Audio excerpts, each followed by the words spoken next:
ৰাজ্য চৰকাৰৰ প্ৰত্যেকজন কৰ্মচাৰীৰ বাবে পুনৰ কেইবাটাও ডাঙৰ খবৰ আহিছে।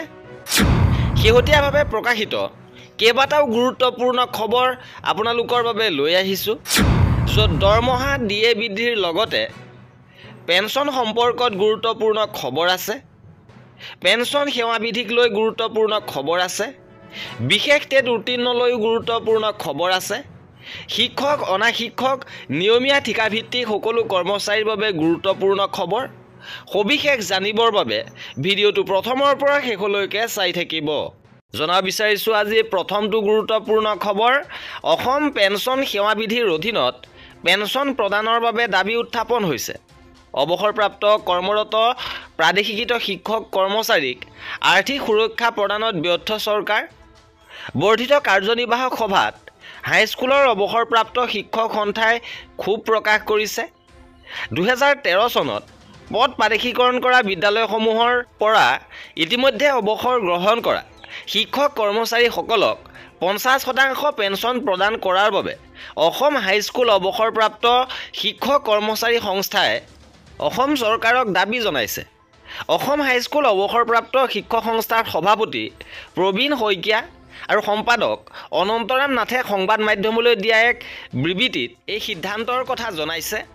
অসম চৰকাৰে 2005 চনত ৰাষ্ট্ৰীয় পেঞ্চন নীতি প্ৰৱৰ্তন কৰাৰ পূৰ্বে নিযুক্তি আৰু কৰ্মত যোগদান কৰা 2013 চনত প্ৰাদেশিকৰণ হোৱা মাধ্যমিক বিদ্যালয়ৰ অৱসৰপ্ৰাপ্ত শিক্ষক কৰ্মচাৰীসকলক অসম পেঞ্চন সেৱাবিধি 1969 অনুসৰি মূল দৰমহা গাঁথনিৰ 50% পেঞ্চন প্ৰদানৰ বাবে দীৰ্ঘদিন ধৰি দাবী জনাই আহিছে অসম হাইস্কুল অৱসৰপ্ৰাপ্ত শিক্ষক সংস্থা আৰু কৰ্মৰত কৰ্মচাৰী সমন্বয় সমিতিয়ে। আৰু নেতাদ্বয়ে উল্লেখ কৰি কয় যে ৰাজ্যখনৰ 80ৰ দশকত ৰাজহুৱা খণ্ডত মাতৃভাষা মাধ্যমৰ চৰকাৰী স্বীকৃতিপ্ৰাপ্ত শিক্ষানুষ্ঠানত NPS প্ৰৱৰ্তন কৰা বহু পূৰ্বে বিদ্যালয় পৰিচালনা সমিতিৰ নিযুক্তিৰ উপৰি অসম চৰকাৰ শিক্ষা বিভাগৰ অনুমোদিত শিক্ষক কৰ্মচাৰীসকলক 2013 চনত প্ৰাদেশিকৰণৰ বাবে যোগ্য বিবেচিত হয় আৰু নীতিগতভাৱে উক্ত শিক্ষানুষ্ঠানত 2004 চনৰ পূৰ্বে চাকৰিত যোগদান কৰা শিক্ষক কৰ্মচাৰীসকলক নিযুক্তি তাৰিখৰ পৰাই চাকৰিৰ কাৰ্যকাল গণ্য কৰি 1-1-2013 তাৰিখৰ পৰা কাৰ্যকৰী হোৱাকৈ নিয়মীয়া শিক্ষক কৰ্মচাৰী হিচাপে আবণ্টনৰ নিৰ্দেশ দিয়ে। আৰু এইসকল কৰ্মচাৰীক পুৰণি পেঞ্চন প্ৰাপ্তিৰ ক্ষেত্ৰত কেইবাটাও প্ৰতিবেদন চৰকাৰক দাখিল কৰিছে। আনহাতে কৰ্মৰত অৱস্থাতে মৃত্যু হোৱা শিক্ষক কৰ্মচাৰীৰ পৰিয়ালৰ উত্তৰাধিকাৰীক পেঞ্চন দিয়াৰ দৰে অৱসৰ গ্ৰহণৰ পাছত মৃত্যু হোৱা পৰিয়ালৰ উত্তৰাধিকাৰীসকলকো পেঞ্চন প্ৰদান কৰাৰ বাবে অসম হাইস্কুল অৱসৰপ্ৰাপ্ত শিক্ষক কৰ্মচাৰী সংস্থাই চৰকাৰক আহ্বান জনাইছে। ইপিনে কেন্দ্ৰ আৰু ৰাজ্য চৰকাৰৰ প্ৰত্যেকজন কৰ্মচাৰীৰ বাবে বৃহৎ সুখবৰ আহিছে। হোলীৰ পূৰ্বে বৃদ্ধি পাব চৰকাৰী কৰ্মচাৰীৰ দৰমহা। ডিএ বৃদ্ধি সম্পৰ্কত এই গুৰুত্বপূৰ্ণ খবৰ। কিমান শতাংশ বৃদ্ধি পাব ডিএ? খবৰ অনুসৰি 14 মাৰ্চত দেশজুৰি পালন কৰা হ'ব ৰঙৰ উৎসৱ হোলী। আৰু হোলীৰ পূৰ্বে কেন্দ্ৰীয় চৰকাৰ কৰ্মচাৰীসকললৈ আহিব আনন্দৰ লহৰ। লগতে ৰাজ্য চৰকাৰ কৰ্মচাৰীসকলৰ বাবেও এই আনন্দৰ খবৰ, কাৰণ হোলীৰ পূৰ্বে কেন্দ্ৰীয় চৰকাৰ কৰ্মচাৰী লগতে পেঞ্চনাৰ বাবে ডিএ বৃদ্ধি ঘোষণা হ'ব আৰু ৰাজ্য চৰকাৰৰো কৰ্মচাৰীসকলৰ সমাহাৰত ডিএ বৃদ্ধি পাব। আৰু শেহতীয়া খবৰ অনুসৰি কৰ্মচাৰী সংগঠনৰ মতে এইবাৰ ডিএ 3-4% বৃদ্ধি পাব পাৰে। ইপিনে বিশেষ টেট উত্তীৰ্ণ প্ৰাৰ্থীসকলৰ চৰকাৰে প্ৰতাৰণা কৰাৰ অভিযোগ উঠিছে। নিযুক্তিৰ দাবীত চচলত আমৰণ অনশন।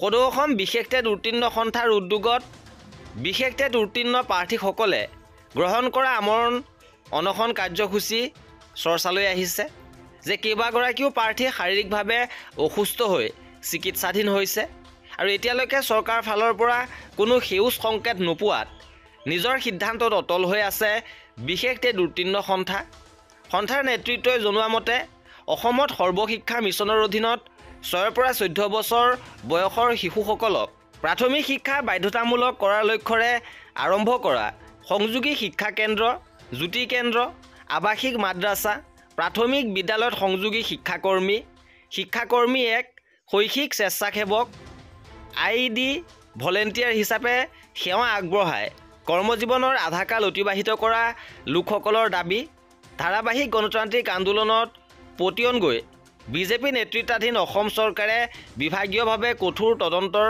মাধ্যমেদি যোগ্য ব্যক্তিক ইউনিক আইডি প্ৰদান কৰি 3-10-21 তাৰিখে বিশেষ টেট অনুষ্ঠিত কৰে আৰু 3-11-21 তাৰিখে ফলাফল ঘোষণা কৰে আৰু অৱতীৰ্ণ হোৱা 14,575 গৰাকী প্ৰাৰ্থীৰ মাত্ৰ 667 গৰাকীহে উত্তীৰ্ণ হ'বলৈ সক্ষম হয়। চৰকাৰে বিশেষ টেট উত্তীৰ্ণ হোৱাৰ লগে লগে নিযুক্তি দিয়াৰ কথা আছিল যদিও আজি 4 বছৰ উকলি যোৱাৰ পাছতো নিযুক্তি নোপোৱাত হতাশ হৈ পৰিছে এই বিশেষ টেট উত্তীৰ্ণ প্ৰাৰ্থীসকল। সেয়েহে তেওঁলোকে শীঘ্ৰে তেওঁলোকক নিযুক্তিৰ দাবী তুলিছে। ইপিনে এবাৰ ADREৰ 3য়-4ৰ্থ বৰ্গৰ নিযুক্তিক লৈ গুৰুত্বপূৰ্ণ খবৰ আহিছে। ইতিমধ্যে চৰকাৰৰ ফালৰ পৰা জনাইছে যে বিগত বৰ্ষৰ দৰে এইবাৰ অভাৰলেপিঙৰ সমস্যা নাথাকিব, অভাৰলেপিঙৰ সমস্যা সম্পূৰ্ণৰূপে নিৰ্মূল কৰা হ'ব। কিন্তু প্ৰাৰ্থীসকলৰ মাজৰ পৰা দাবী কৰিছে যে এইবাৰ নিযুক্তি প্ৰক্ৰিয়াত 1:2ৰ পৰিৱৰ্তে 1:3 হওক প্ৰাৰ্থী বাছনি প্ৰক্ৰিয়া, যাতে অভাৰলেপিঙৰ কোনো ধৰণৰ সুযোগ নাথাকে আৰু 1:2ৰ পৰিৱৰ্তে 1:3কৈ যদি উত্তীৰ্ণ কৰোৱা হয় তেনেহ'লে নিশ্চিতভাৱে 3য় বৰ্গৰ লগতে 4ৰ্থ বৰ্গৰ ক্ষেত্ৰত অভাৰলেপিঙৰ সমস্যাটো নিৰ্মূল হ'ব। আৰু এই আছিল আজিৰ ভিডিঅ'টোত। কৰ্মচাৰী আৰু পেঞ্চনাৰৰ প্ৰতিটো আপডেট পাই থাকিবৰ বাবে আমাৰ চেনেলটো ছাবস্ক্ৰাইব কৰি ৰাখিব। ভিডিঅ'টো শেষৰলৈকে চোৱাৰ বাবে বহুত ধন্যবাদ।